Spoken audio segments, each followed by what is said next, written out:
Vous allez bien? Très bien par la grâce de Dieu. Merci de passer sur notre plateau, nous visiter et partager avec nous votre histoire. Alors, vous êtes ici pour une raison, sûrement parce que vous avez soit été offusqué ou bien vous avez offusqué quelqu'un. En tout cas, ce sont les deux cas de figure qui se présentent à cette émission. Dans quel chemin vous trouvez exactement? D'abord, merci à vous. Moi, c'est le frère Ivan. Je fais partie de l'église. Je suis infidèle de l'église, l'armée de Dieu. Et j'ai un souci avec mon pasteur, mon papa à moi, le pasteur Salomon, qui n'est pas content de mes actions que j'ai eu à mener au sein de l'église. Et j'ai décidé de venir à votre émission pour vraiment trouver une solution à ces différents problèmes que j'endure avec mon papa Salomon. Et c'est par le biais même d'un ami que j'ai connu même l'émission.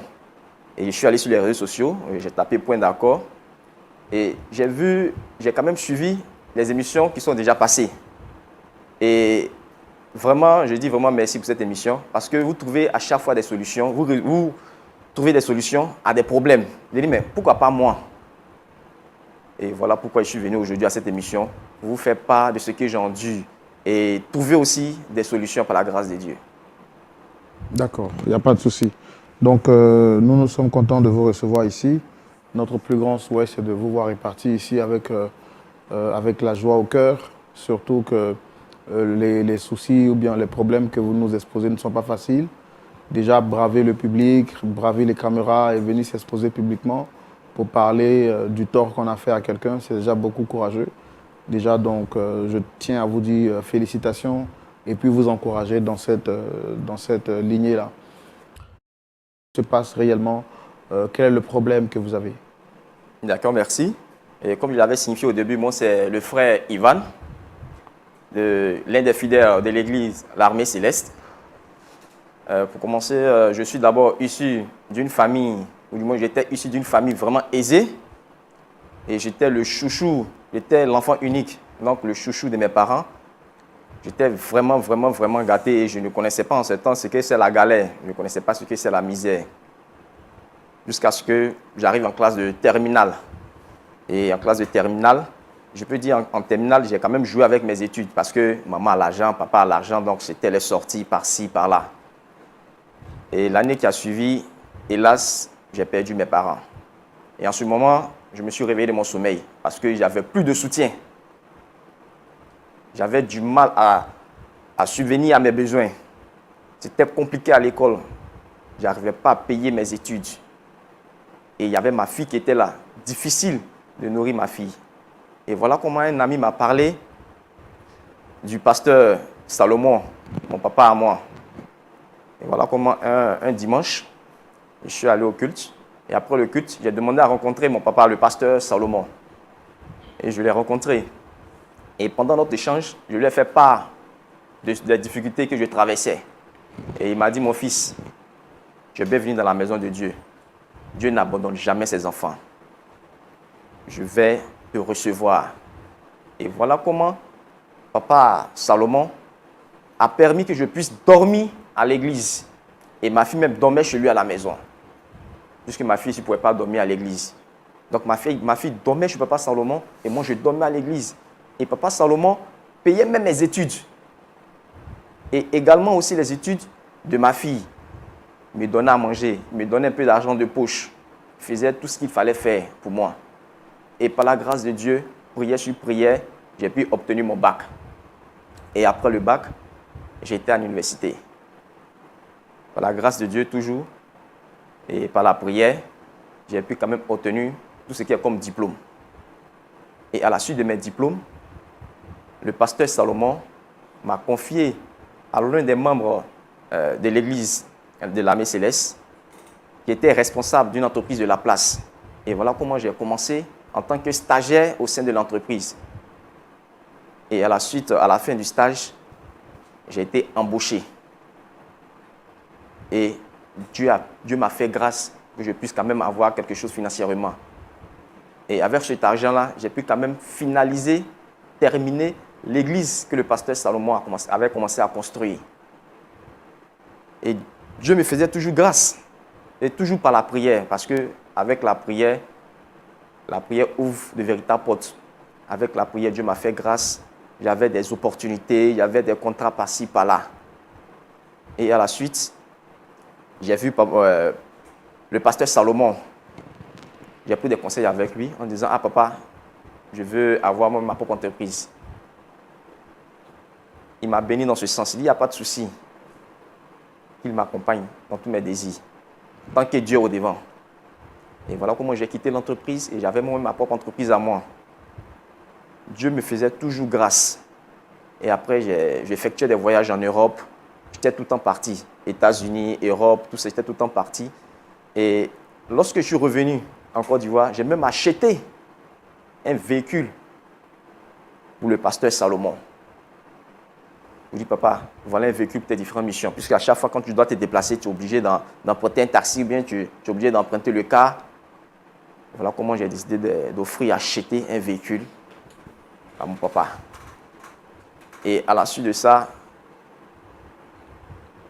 il y a eu des difficultés, il y a eu des problèmes au sein de l'église. Je ne me suis pas bien comporté au sein de l'église. J'ai eu vraiment un mauvais comportement. Donc, je regrette.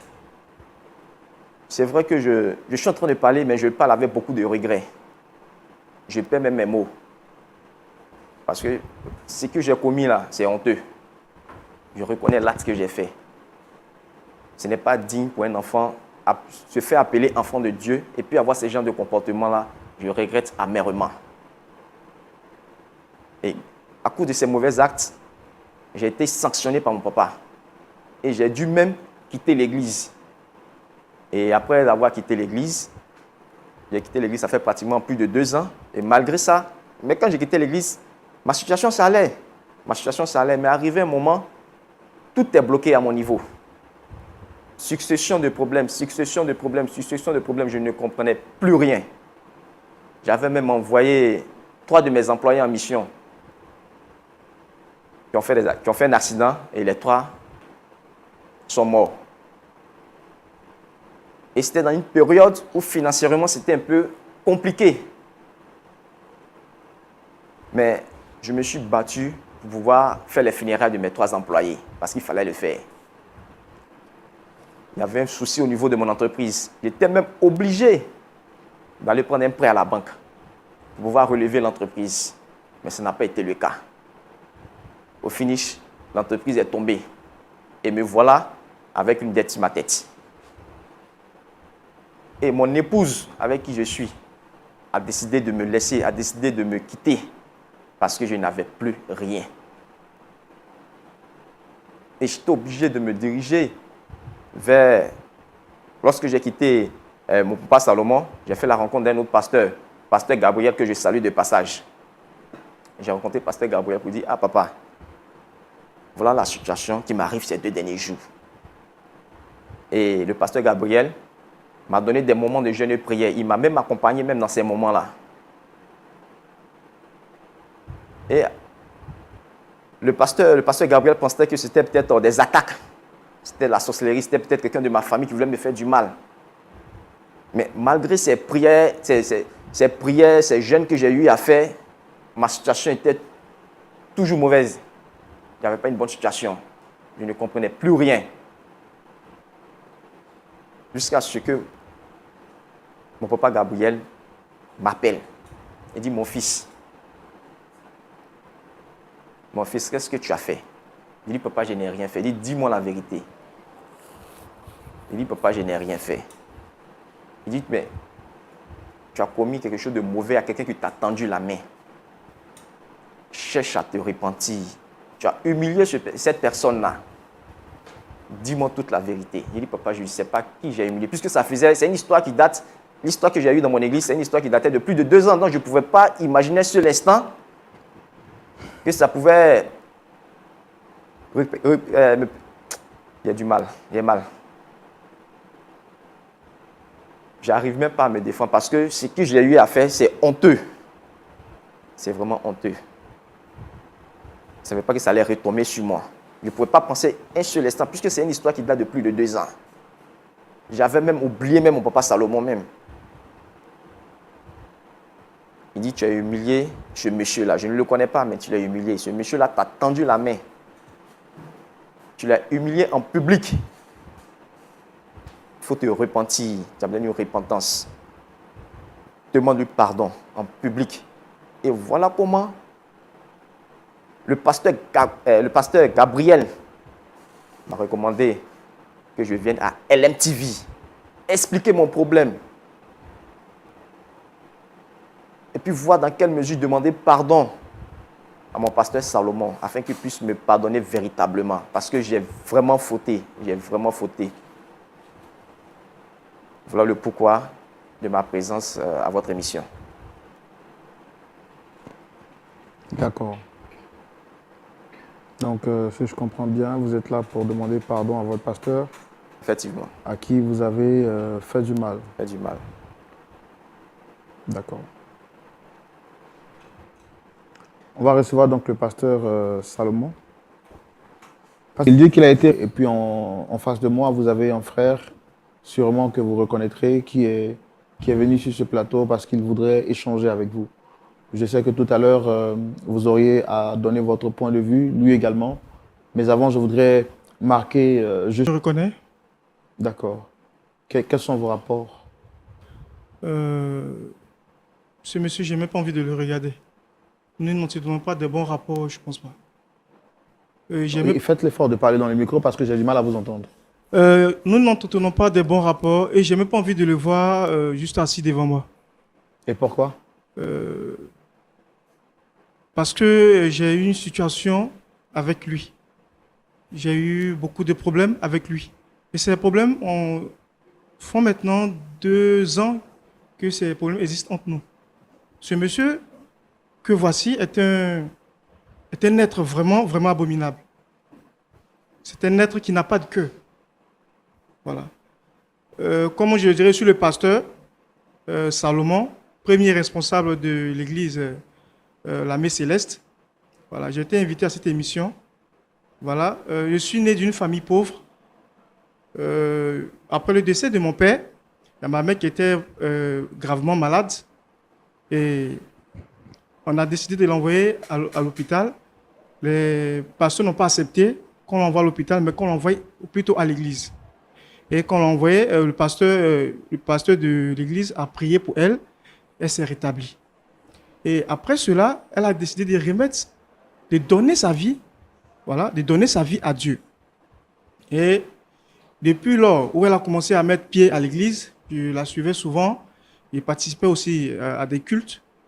Et à un dimanche, le pasteur de ma mère a eu une révélation sur moi. Voilà, en disant, tu es un appelé de Dieu, tu es appelé à servir Dieu. Et j'ai pris note à cela. Et un jour, un acte malheureux arrivait. J'étais à la maison et il y a ma grande sœur qui était souffrante. Je l'ai envoyée à l'hôpital. Arrivé à l'hôpital, les médecins l'ont examiné et ils trouvent qu'il n'y a pas de mal. Dans les analyses, on ne retrouve pas de mal qui la fatigue. Mais en réalité, elle souffre. Et il y avait une voix dans ma tête qui me disait, pose les mains à ta sœur, prie sincèrement et tu vas voir ce que Dieu va faire. Et j'ai écouté la voix et j'ai posé les mains à ma sœur. J'ai commencé à prier. Et quand j'ai commencé à prier, j'ai senti qu'elle a commencé à se rétablir. Et en même temps, j'ai appelé les médecins, mais venez voir ce qui se passe. Examinez-la, est-ce que ça va un peu maintenant? Et ils ont examiné encore une fois et ils ont dit que ça va. Elle s'est rétablie, que tout commence à aller. Elle a commencé à parler et dit gloire à Dieu. Immédiatement, je me suis rappelé que le pasteur de ma mère m'avait dit que je suis un appelé de Dieu. Je suis appelé à louer le Dieu, à prier Dieu, à servir Dieu dans ses normes, dans sa diversité, dans sa grandeur. Et après avoir vécu cet événement, je me suis rendu dans l'église du pasteur de ma mère et je lui ai expliqué l'événement que j'ai vécu. Je lui ai dit ce qui s'est passé et en même temps, je lui ai demandé est-ce que je peux intégrer une école pastorale. Une école pastorale qui va me permettre vraiment de suivre les principes de Dieu et vraiment suivre les commandements de Dieu afin d'être un bon pasteur. Et effectivement, il m'a dit c'est une bonne idée. C'est bien de faire ça, c'est bien d'intégrer une école pastorale. Et immédiatement, j'ai pris la possibilité, je me suis inscrit, j'ai fait au moins 2 ou 3 ans, 4 ans d'expérience dans une école pastorale. Après ces années passées à l'école pastorale, je me suis marié à une femme chrétienne et nous avons eu une vie commune pendant 6 ans. Nous avons cherché un enfant, ça n'allait pas. On a prié, on a jeûné, on a fait des dons, on a pleuré, chaque nuit on priait, on ne dormait pas, jusqu'à ce qu'un jour, elle me dit qu'elle a eu un retard. Et comme tu as eu un retard, va à l'hôpital, fais un examen pour voir est-ce que c'est ce que nous attendons vraiment de Dieu. Et elle revient me dire, effectivement, elle est enceinte de 2 semaines. Et de là, elle dit, gloire à Dieu. Merci pour ce que le Seigneur fait. Et 8 mois après, je lui dis, va encore à l'église, va encore à l'hôpital, fais l'examen. De quel sexe est l'enfant? Et elle me dit, elle est partie. Le premier jour, on n'arrivait pas à voir le sexe de l'enfant. Et le médecin lui a eu de revenir le 2e jour. Voilà, elle est repartie le 2e jour et ils ont fait l'échographie et ça devait que l'enfant est le sexe féminin. Et quand elle est venue, elle m'a dit ça, je te dis gloire à Dieu. Du Seigneur, il est vraiment merveilleux. Et immédiatement, j'ai pensé à ma tête de donner le nom grâce à cette fille. Parce que vraiment, c'est une grâce que Dieu nous a fait. De nombreuses années, nous avons cherché des choses des enfants et Dieu nous a fait grâce. Et j'ai surnommé l'enfant grâce. Au fil des années, l'enfant grandit, je l'ai envoyé à l'école, elle était très brillante à l'école. Voilà. Et c'est de ce moment que j'ai commencé à établir mon ministère. Et comme c'est compliqué d'avoir un terrain à Abidjan, de construire un ministère, j'ai dû me mettre dans un petit coin pour faire l'œuvre de Dieu. C'est-à-dire comment dirais-je, mon ministère n'était pas aussi grand que ça. Voilà. Et c'est dans ces moments aussi que je croise ce jeune homme.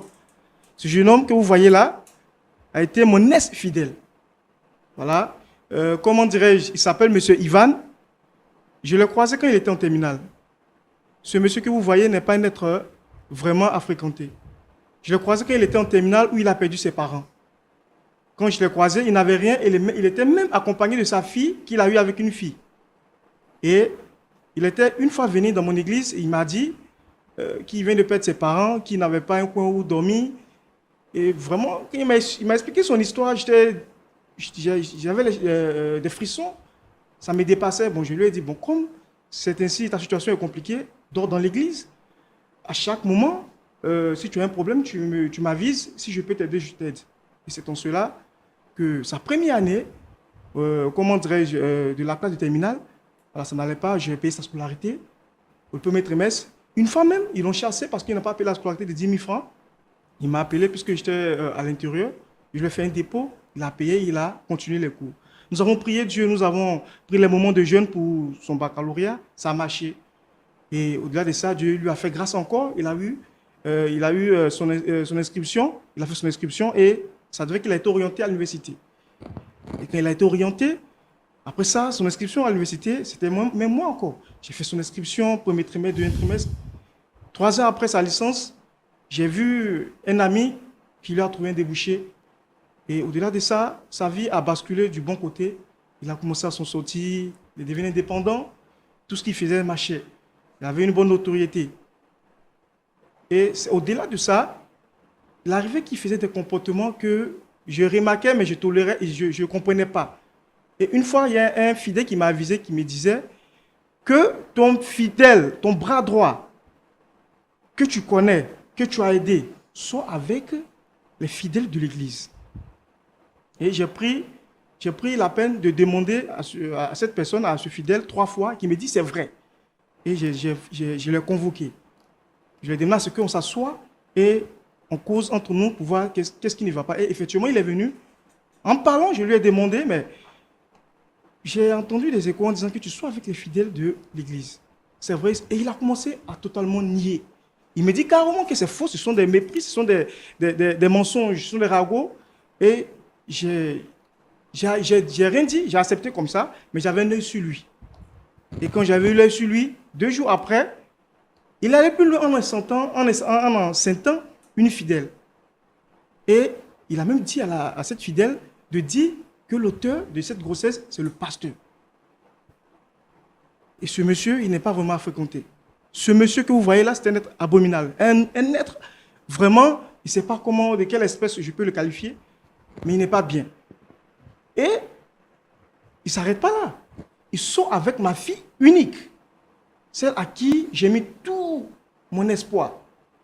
Il enceinte ma fille et la fille me cache l'histoire pendant des années. Et jusqu'à ce que la fille essayait d'avorter. Quand la fille a essayé d'avorter, elle a pu avorter, mais elle, ne sachant pas d'où vient le problème, qui l'a enceintée.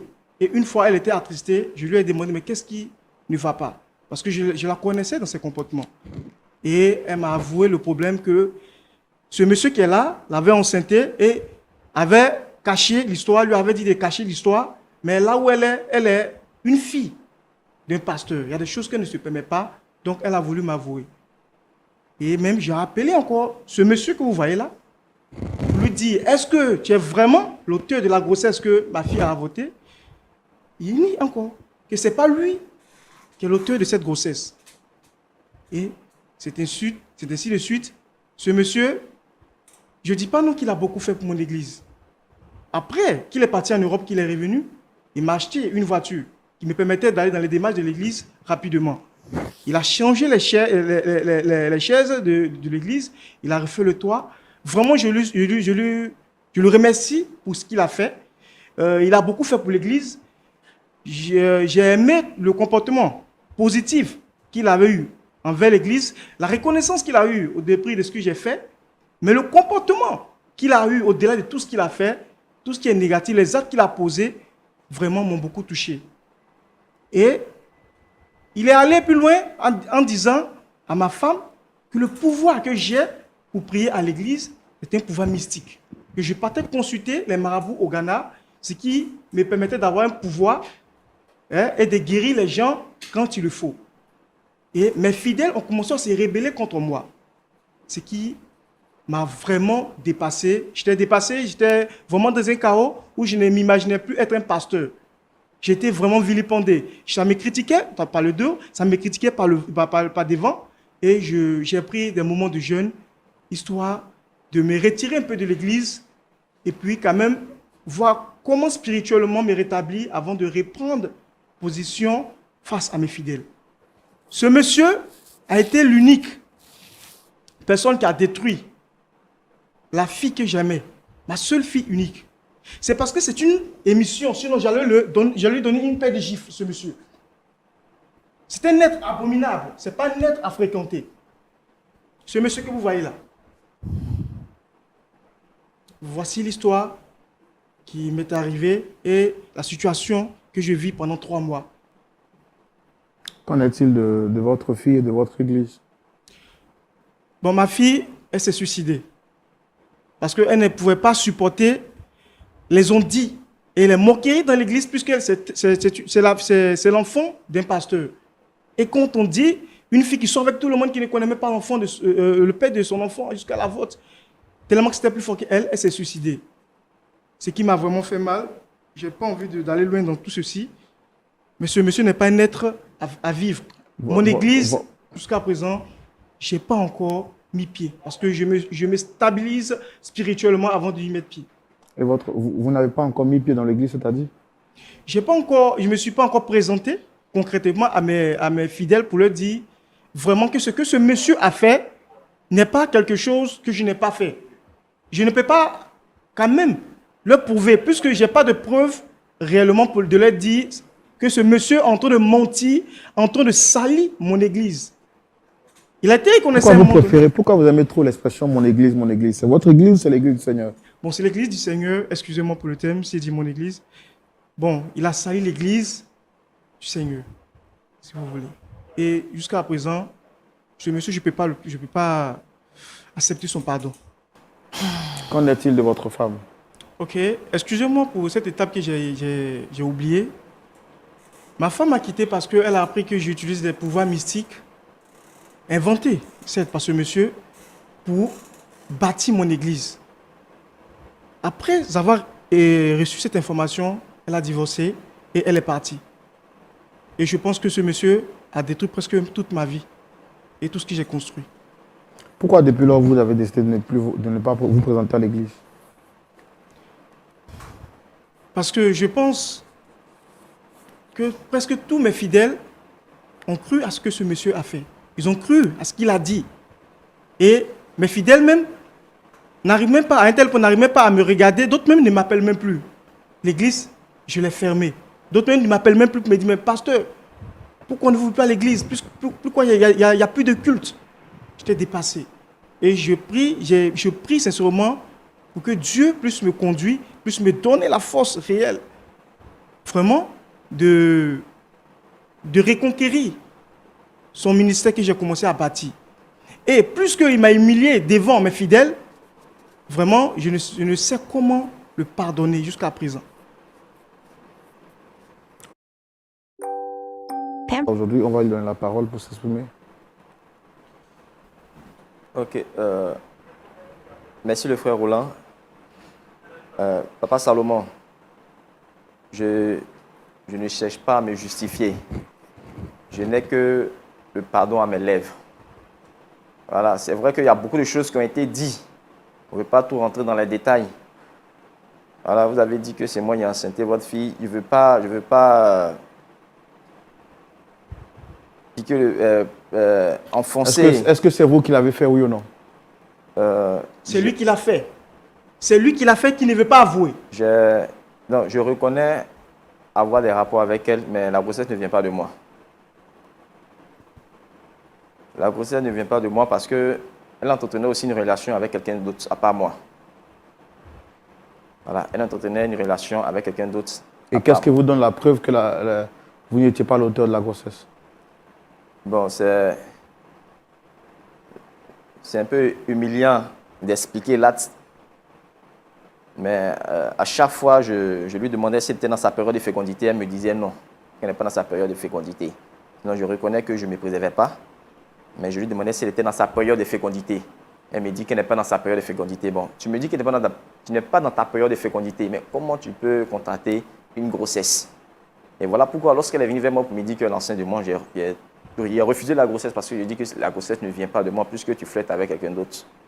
Vous avez mangé le fruit interdit, oui ou non? Oui, j'ai mangé. Mais qu'est-ce qui vous étonne alors? Voilà pourquoi je dis je ne cherche pas à me justifier. Je demande pardon au pasteur Salomon. Voilà, je regrette amèrement mes actes. Je n'ai que le pardon à mes lèvres. Donc, vraiment, je veux que vous m'aidiez à demander pardon à mon papa. Voilà, c'est vrai, sa fille n'est plus. Sa fille n'est plus. C'est vrai qu'en demandant pardon, sa fille ne va pas revenir. Elle ne reviendra plus, ça c'est sûr et certain. Mais j'ai le cœur meurtri. J'ai le cœur meurtri des différents actes que j'ai commis. J'ai du mal à le regarder des yeux. J'ai du mal à le fixer des yeux. Donc, Papa Salomon. Ne m'appelle pas Papa Salomon. Je vous demande pardon. Ne m'appelle pas Papa Salomon. Je vous demande pardon. Je m'agenouille même. Je m'agenouille pour vous demander pardon. Le frère Roland, aidez-moi à demander pardon, pasteur Salomon. Frère Roland, le pasteur Salomon. Papa Salomon, je vous demande pardon. Je vous demande pardon. Tu me laisses là, monsieur. Je Tu vous me demande laisses pardon. là. Tu n'es pas un être à fréquenter. Je vous demande pardon. Tu es le diable en personne. Je vous demande pardon. Je vous demande pardon. Le frère Roland. Mais qu'est-ce qu'il fait ici, pardon. monsieur? D'accord. Mais rasseyez-vous, on va avancer, on va laisser la parole au pasteur Tchoumo. Merci Roland. Pardon, rappelle-moi ton nom. Frère Ivan. Ivan. D'accord. Avant tous ces événements-là, est-ce que le pasteur a fait quelque chose que tu n'as pas aimé? En toute sincérité, le pasteur ne m'a rien fait de mal. Le pasteur ne m'a rien fait du mal. Voilà, il a été toujours bon. Il était toujours présent quand j'avais besoin de lui. Il ne m'a jamais fait du mal. D'accord. Mais pourquoi tu décides de le salir? Pourquoi? Je ne saurais véritablement donner une bonne explication à ces actes ignobles. Voilà, je ne sais vraiment pas ce qui m'a permis à faire toutes ces méchancetés-là. Et je le regrette amèrement. Et j'ai vraiment honte. Venir même m'asseoir même sur un plateau télévisé et puis exposer ça même là, c'est véritablement une honte. Il y a du mal même à regarder le pasteur Salomon droit dans les yeux. Je regrette amèrement. Je ne saurais expliquer. Voilà. Je dis, Roland, Pasteur, les hommes sont méchants. Hein. très. Quelqu'un qui t'a pris sous son aile, qui t'a encadré, qui t'a aidé,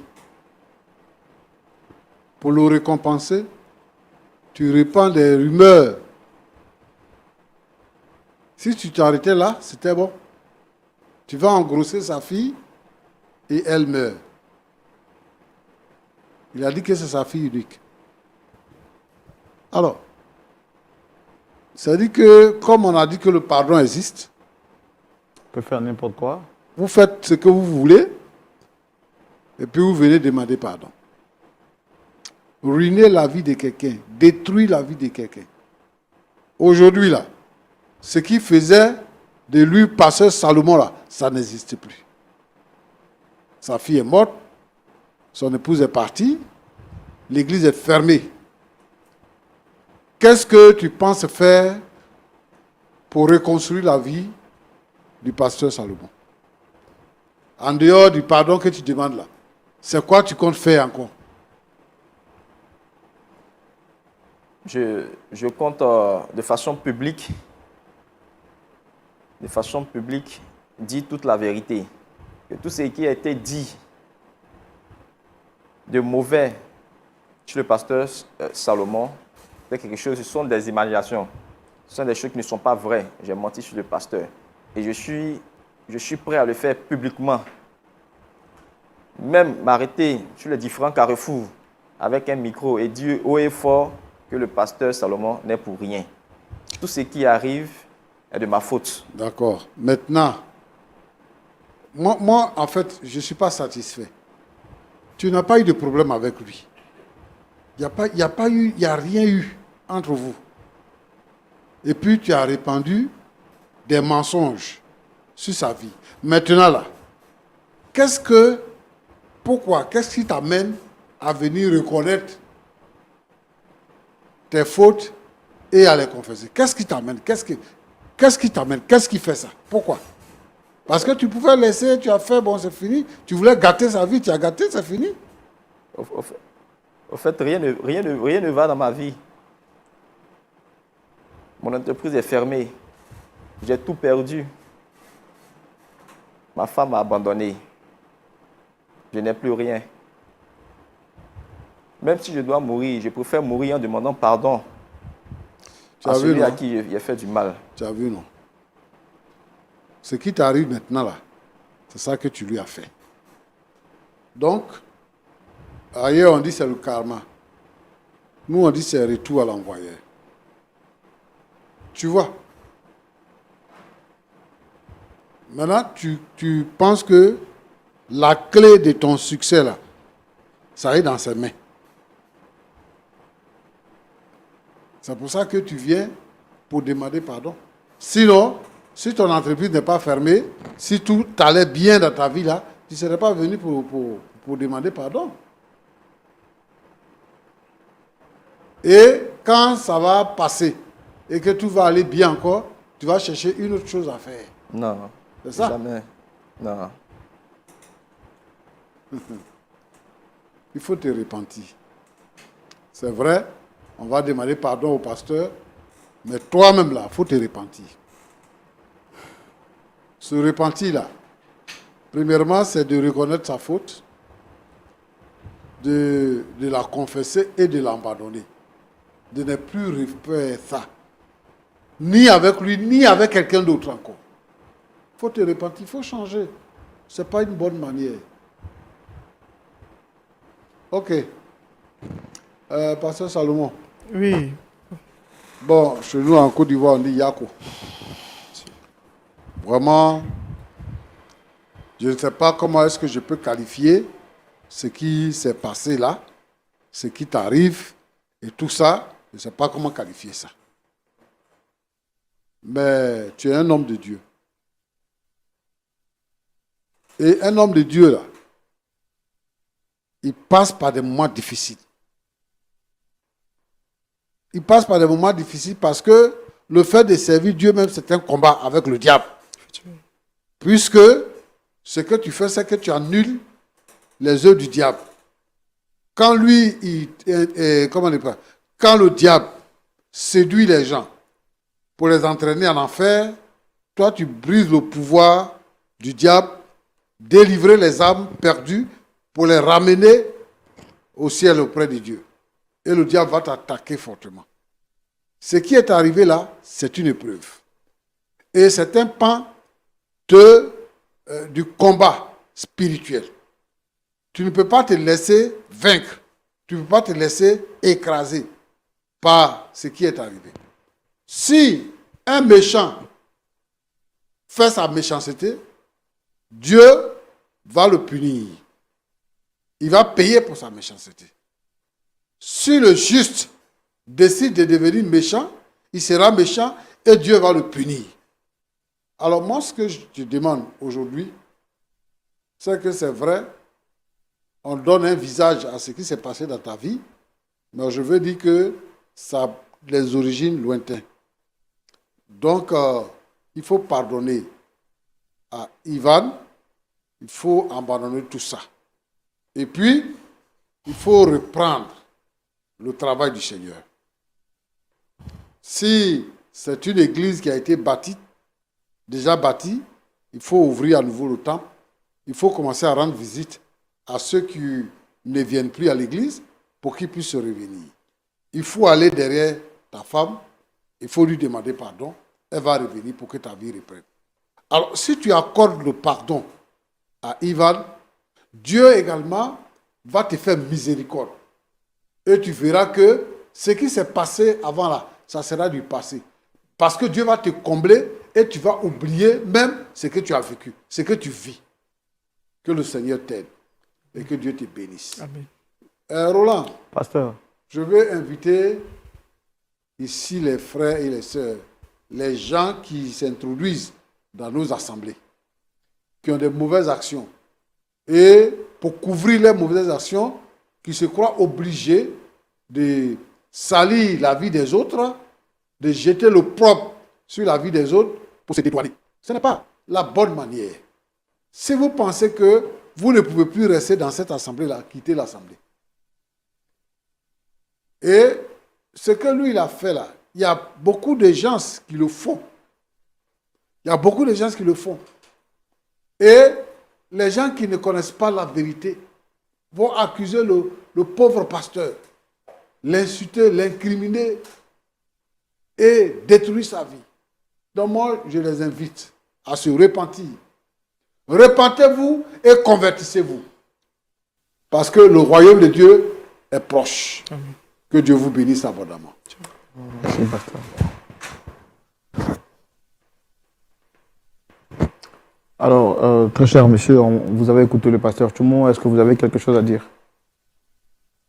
Je n'ai pas grand-chose à dire. Comme je l'ai dit, je n'ai que le pardon à mes lèvres. Tout ce que le pasteur qui m'a dit, tout ce qu'il a dit est totalement juste, est totalement vrai. C'est parce qu'aujourd'hui, j'ai tout perdu que je suis là. Mais je pense que aussi c'est une leçon de vie. Dieu m'a foudroyé. Dieu m'a puni. Si j'avais mon entreprise, si l'argent y était, je ne serais pas là aujourd'hui, c'est parce qu'il y a tout perdu que je suis là. C'est ce que le pasteur qui m'a dit et c'est quelque chose qui est juste, c'est quelque chose qui est vrai. Mais je demande pardon. Ça ne va plus jamais se répéter dans ma vie. Plus jamais. Je demande aussi pardon à mon papa.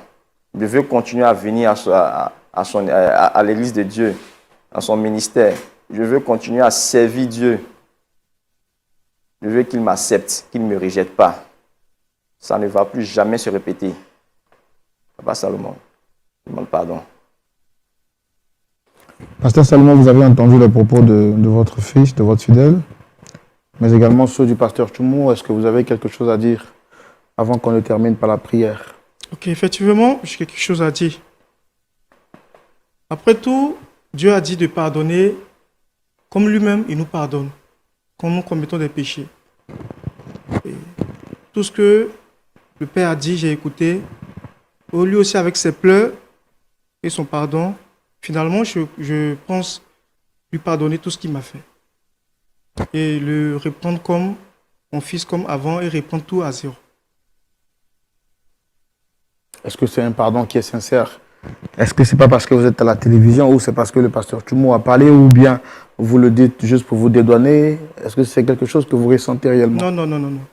Dieu a dit, comme le pasteur Tchoumou l'a dit, Dieu a dit de pardonner. Même dans la Bible, c'est écrit. Et si lui, le Père, il nous pardonne lorsque nous commettons des péchés, je pense que ce n'est pas moi, l'homme, que je ne peux pas pardonner à mon prochain. Et au vu de tout ce qui m'est arrivé, comme le pasteur Tchoumou l'a dit, ça a été une expérience et un événement diabolique. Mais je reprends force et il revient à Dieu. Et je pense que aujourd'hui, je vais lui pardonner tout ce qu'il m'a fait. Merci. Ok. Après tout ce que tu m'as fait, je pense que je vais laisser tomber. Parce que Dieu On a du mal à vous entendre. Vous pouvez parler dans le micro, s'il vous plaît. Après tout ce que tu m'as fait, ma vie que tu as brisée, tout ce que tu m'as appris, tu as pris ma fille unique. Mais aujourd'hui, à travers tout ce que Dieu m'a montré et à travers les paroles de pasteur Tchoumou et aussi tes pardons, je pense que je vais te pardonner aujourd'hui pour tout ce que tu m'as fait. Je laisse tout à Dieu. Et je te remercie pour m'avoir convoqué et me demander pardon à cette émission. Vraiment, je laisse tout tomber et je pense te répondre comme mon fils d'avant.